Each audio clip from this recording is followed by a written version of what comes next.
हम लोग राजपूत है।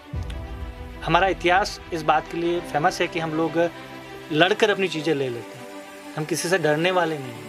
जीवन सिंह जी कभी अकेले नहीं चलते हैं, प्रशासन पर भरोसा नहीं करते। पहली बार उन्होंने हरदा एसपी के ऊपर भरोसा किया, अभिनव चौकसे साहब पर। उन्होंने बेईमानी करी और एक रणनीति के तहत हम पर वार करा। गिरफ्तारियां भी हो गई। उसके बाद थाने में उनके साथ मारपीट की गई, गाड़ी में उनके साथ मारपीट की गई, गाड़ियों को भी तोड़ा गया कि दोबारा वो किसी के साथ ऐसा न करे। इसीलिए हम 21 दिसंबर को यहाँ जो हमारी मांग है, हम आरक्षण को हटाना नहीं चाह रहे। तैयार किया जाता है उससे विवाह के लिए, उसको तैयार किया जाता है, लव जिहाद जिसको हम नाम देते हैं। हम एक रूप यही तो है कि आप किसी को पैसा दे रहे हैं कि आप फलाने धर्म में या फलानी जाति में शादी कर ले, हम आपको इतनी राशि देंगे। तो कहाँ तक उचित है? एक तरफ आप समानता की बात करें, और एक बात मैं स्पष्ट कर दूं कि सब प्रशासन को हमेशा जीवन सिंह जी से तकलीफ होती है। लोगों को भी लगता है कि जीवन सिंह जी एक आपराधिक छवि है। जीवन सिंह जी की, जीवन सिंह जी के ऊपर कोई भी ऐसा अपराध नहीं है जिससे आम जनता के साथ उन्होंने कोई खिलवाड़ किया।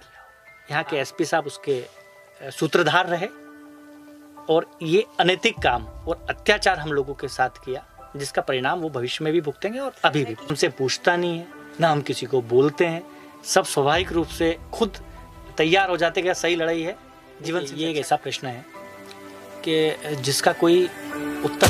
ये करणी सेना परिवार जो कि एक संगठन है, जीवन सिंह जी शेरपुर के नेतृत्व में मध्य प्रदेश में उसको स्थापना हुई है।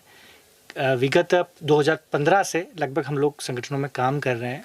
हमारा एक ही उद्देश्य रहा है कि सामाजिक क्षेत्र से बढ़कर सर्व समाज के लिए हम लोग काम करें, और जहाँ भी अन्याय होता है या गरीब परिवारों के साथ किसी प्रकार का अत्याचार होता है तो उस लड़ाई को हम पूरी ताकत के साथ लड़ें। और इसी के लिए हम लगातार चर्चाओं में भी रहते हैं, और प्रशासन को जो तकलीफ़ हमसे होती है उसके पीछे का कारण भी यही है। और कहीं ना कहीं जो हरदा में हमारे साथ हुआ उसके पीछे भी यही वजह रही है कि जो प्रशासन निरंकुश होकर काम करता था, नेताओं के इशारों पर काम करता था, उस प्रशासन पर एक संगठन के मुखिया जीवन सिंह शेरपुर ने, जो एक आम परिवार का व्यक्ति था, उसने अंकुश लगा दिया, उनको सही काम करने पर मजबूर कर दिया। तो इसीलिए हम ये काम करते हैं और कई मांगे हम लोग बदलते रहते हैं। अभी 21 सूत्री मांगों के साथ ही हम लोग ये कार्यक्रम कर रहे हैं। जो 12 और 13 जुलाई को हरदा प्रशासन ने जिस तरीके का रवैया, यहाँ के हमारे जिलाध्यक्ष और उनके साथियों, और उसके बाद करणी सेना के राष्ट्रीय अध्यक्ष जीवन सिंह जी शेरपुर, और उसी दौरान जो समाज का जो छात्रावास में जिस निरंकुशता के साथ जो बर्ताव यहाँ के प्रशासन ने किया, उसका आक्रोश पूरे देश भर में था।